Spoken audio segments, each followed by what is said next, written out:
Hello all, happy 8th முபரக்குங்க.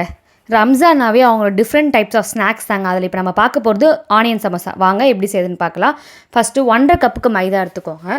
அது கூடவே தேவைப்படுற அளவுக்கு உப்பு ஆட் பண்ணிக்கோங்க, ஆயில் ஆட் பண்ணிக்கோங்க. கொஞ்சம் கொஞ்சமாக தண்ணி விட்டு ஒரு சாஃப்ட் டவ் கன்சிஸ்டன்சிக்கு பிணைஞ்சு எடுத்துக்கோங்க. யூஸ்வலாக நீங்கள் எப்படி சப்பாத்தி பண்ணுவீங்களோ அந்த மாதிரி பிணைஞ்சு எடுத்துக்கோங்க. பாருங்கள் எப்படி பிணைஞ்சிருக்கேன். இந்த மாதிரி ப்ரெஸ் பண்ணாவே வந்து ஃபிங்கர் உள்ளே போனால் அதுதான் சாஃப்ட் கன்சிஸ்டன்சி. இப்போ இதுக்கு மேலே கொஞ்சம் ஆயிலெலாம் ஆட் பண்ணிக்கோங்க. மாவு வந்து காய எடுக்கணும். நான் இப்போ ஆயில் ஆட் பண்ணிவிட்டு ஒரு 10 மினிட்ஸ் வந்து ஊற வச்சிடுறேன்.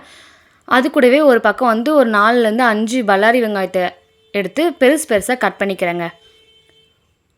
ஒரு பக்கம் பேனை நல்லா ஹீட் பண்ணிவிட்டு அதில் தேவைப்படுற அளவுக்கு ஆயில் ஆட் பண்ணிவிட்டு நான் 2 ஸ்பூன் சோம்பு ஆட் பண்ணியிருக்கேன். வெங்காயம் கட் பண்ணி வச்சுருக்க வெங்காயத்தெல்லாம் ஆட் பண்ணிக்கிறேன்.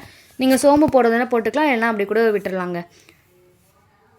நல்லா வதக்கிட்டு ஒரு மாதிரி கிளாஸியாக இருக்கணும் வெங்காயம். பாருங்கள் இப்போ எப்படி இருக்குன்னு சொல்லிட்டு கிளாஸியாக இருக்கா. இப்போ இது கூட ஒரு ஸ்பூன் சில்லி பவுடர், ஒரு ஸ்பூன் கரம் மசாலா, ஃப்ளேவருக்காக சிக்கன் மசாலா ஆட் பண்ணியிருக்காங்க. இது நல்லா மிக்ஸ் பண்ணிக்கோங்க. இந்த பச்சை வாடை போகிற வரைக்கும் நல்லா வதக்கிக்கோங்க. இது கூட வந்து தேவைப்படுற அளவுக்கு நீங்கள் உப்பு ஆட் பண்ணிக்கோங்க. இப்போ நான் சும்மா வந்து ஒரு ஃப்ளேவர் டேஸ்ட்டுக்காக புதினா, கருவேப்பிலை, கொத்தமல்லாம் சின்னதாக கட் பண்ணி இதில் ஆட் பண்ணிக்கோங்க. அவ்வளோதான். அதை ஸ்டவ்வை ஆஃப் பண்ணிவிட்டு ஆற விட்டுருங்க.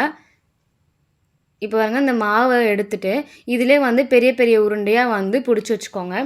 ஏன்னா இப்போ நம்ம இதில் தான் வந்து ஷீட் ரெடி பண்ண போகிறோம். இப்போ நல்லா இதை வந்து மாவு கூட நல்லா அப்ளை பண்ணிவிட்டு நல்லா ஒரு பெரிய ரவுண்டாக திரட்டி எடுத்துக்கோங்க. பாருங்கள், இப்போ நான் பெரிய ரவுண்டாக தட்டிருக்கேன்னா இப்போ இது என்ன பண்ணணும், நம்ம தவாவில் போட்டு எடுக்கணும். ரொம்ப காஞ்சிடக்கூடாது தவா. ஸ்லோ ஃப்ளேமில் தவா வச்சுக்கோங்க. அப்படியே போட்டு எடுங்க. திருப்பி விட்டுட்டே இருக்கணும். அப்படியே போட்டு விட்டுறக்கூடாது. இப்போ பாருங்கள் எப்படி இருக்குதுன்னு சொல்லிட்டு உங்களுக்கே ஒரு டிஃப்ரென்ஸ் தெரியும் நினைக்கிறேன். இப்போ இதை வந்து நல்லா ஒரு ஷேப்புக்கு கட் பண்ணிக்கணும். ஒரு ஸ்கொயர் ஷேப்புக்கு வந்து கட் பண்ணிக்கணும்.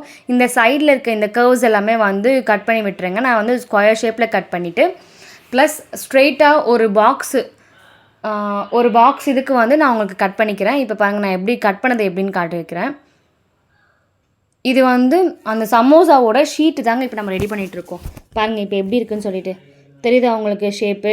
இந்த ஷேப்புக்கு தாங்க ரெடி பண்ணணும். இப்போ இதை தான் வந்து ஒரு ஃபோல்ட் பண்ணிவிட்டு அதுக்குள்ளே ஒரு ஸ்டஃப்பை வச்சு திருப்பி ஃபோல்ட் பண்ணுங்க. ஒரு ட்ரையாங்கிள் ஷேப்புக்கு ஃபோல்ட் பண்ணணும். பாருங்கள், ஃபஸ்ட்டு இந்த மாதிரி ஒரு ஃபோல்ட் பண்ணிவிட்டு இதையும் திருப்பி அப்படியே மடிச்சுட்டு அதுக்குள்ளே ஸ்டஃப்பை வைக்கணும். இப்போ நானே வந்து ஒரு கையில் ஃபோனும் ஒரு கையில் மடிக்கிறதால உங்களுக்கு காட்ட முடியல. நெக்ஸ்ட் டைம் நான் உங்களுக்கு கண்டிப்பாக காட்டுறேன். இப்போ பாருங்கள், அந்த ஃபோல்டு வந்துச்சா. இப்போ போட்டு பொரிச்சு எடுத்துட வேண்டியதாங்க.